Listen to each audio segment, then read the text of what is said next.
My real dad never did anything for me. She said that in front of 50 people. So I emptied her $91,000 college fund and let her stepdad handle everything. Hey viewers, welcome to the channel. We're just getting started and your support means everything. If you enjoy stories that leave you shaking your head, please hit that subscribe button and help us reach our first 1,000 subscribers. Thanks for being here. Now let me tell you a story that will make your blood boil before leaving you smirking with satisfaction. My name is Ryan, and I'm a 45-year-old father who thought he was doing everything right. My daughter Emma just graduated high school last weekend. She's 18, valedictorian of her class, and heading off to State University with a full academic scholarship. I was proud driving to her graduation party, which was hosted at my ex-wife Sarah's house. But what I didn't know was that I was walking into a public humiliation carefully orchestrated by my own daughter and her stepfather.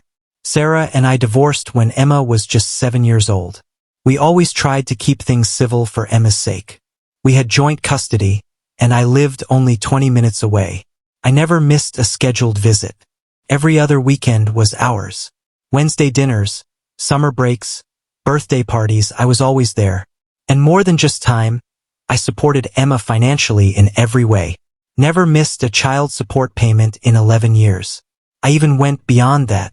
When Sarah married Derek 4 years ago, I thought it would be a good thing for Emma to have another positive male figure around. But I didn't realize Derek was slowly poisoning my relationship with my daughter. Now Derek sells commercial insurance, but you'd think he was a CEO by the way he acts. Always flashy on social media with his business posts, leasing a BMW, renting a house in the rich part of town, dressing like he's one step from the Forbes cover. Sure, he makes decent money, but he spends every penny of it just to keep up appearances. I, on the other hand, chose stability. I focused on what mattered, Emma.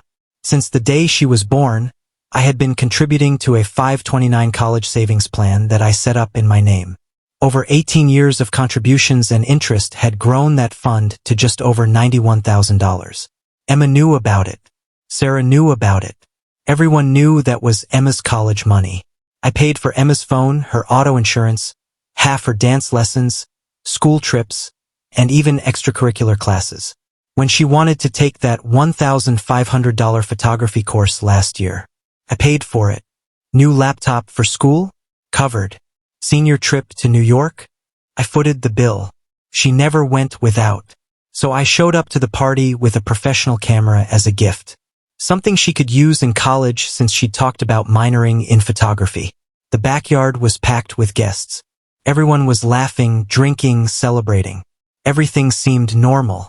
Until Derek got everyone's attention. He tapped his beer bottle with a knife and gathered everyone on the deck. He stood there with his arm around Emma, looking like he was about to accept an award.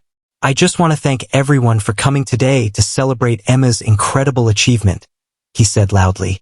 As her stepfather, I couldn't be more proud of the young woman she's become.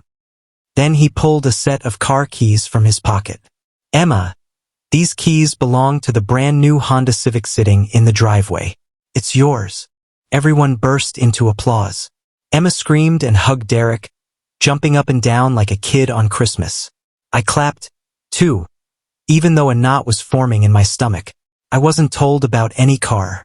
Felt like a power move, but I bit my tongue until Emma took the microphone. Thank you so much, Derek, she said, her voice echoing through the backyard.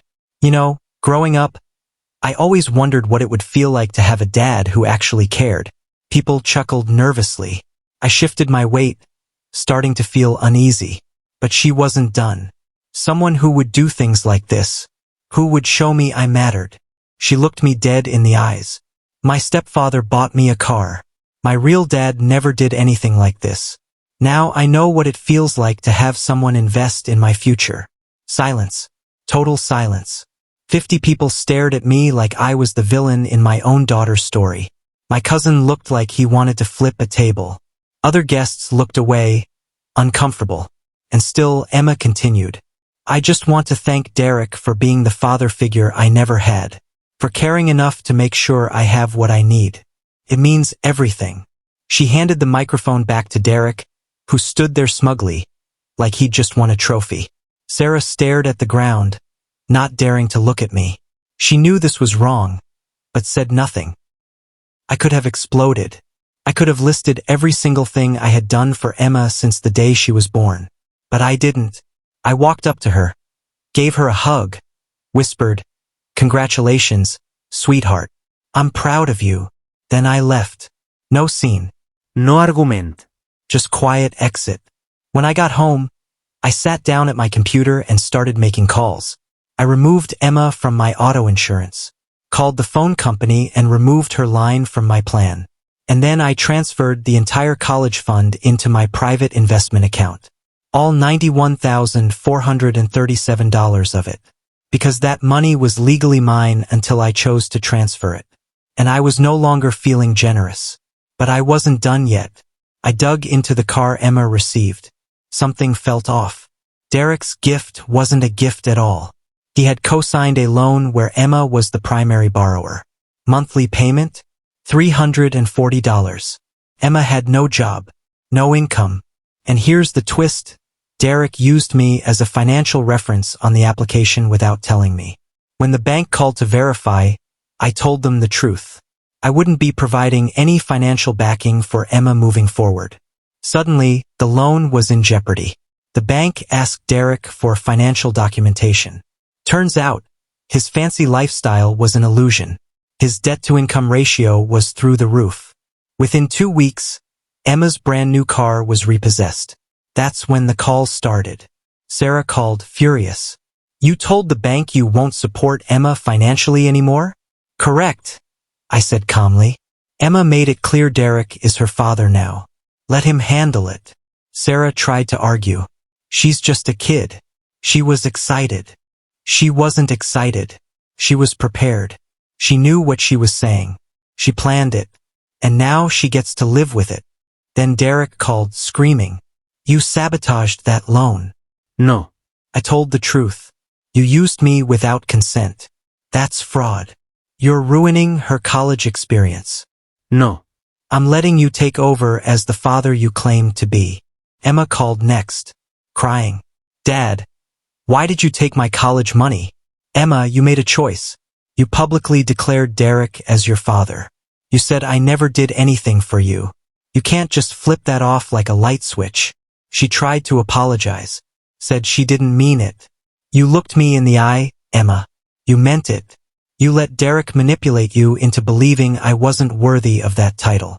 Emma begged for help with college. I said no. She hung up on me. Over the next few weeks, Emma worked full-time at a restaurant, applied for extra loans, and tried to scrape together money. Derek? Nowhere to be found. His grand gesture was just that. A performance with no substance. Sarah called again. "Emma's learned her lesson. Isn't that enough?" "No." "Because this isn't about a lesson. It's about consequences. Emma made a decision. She needs to live with that. And so that's where things stand. I'm not angry, just done. I spent 18 years providing. I gave everything without ever asking for credit. And the one time I needed acknowledgement, I got rewritten as the absent father in my own daughter's fairy tale. Now that $91,000? It's mine again. Maybe I'll buy that fishing boat I've always wanted. Or retire early. Or donate it to a charity that helps kids who appreciate their parents. Emma made her choice at that graduation party. And now she gets to live with it. Thanks for watching. Hit that subscribe button for more stories like this. Stay tuned for more content.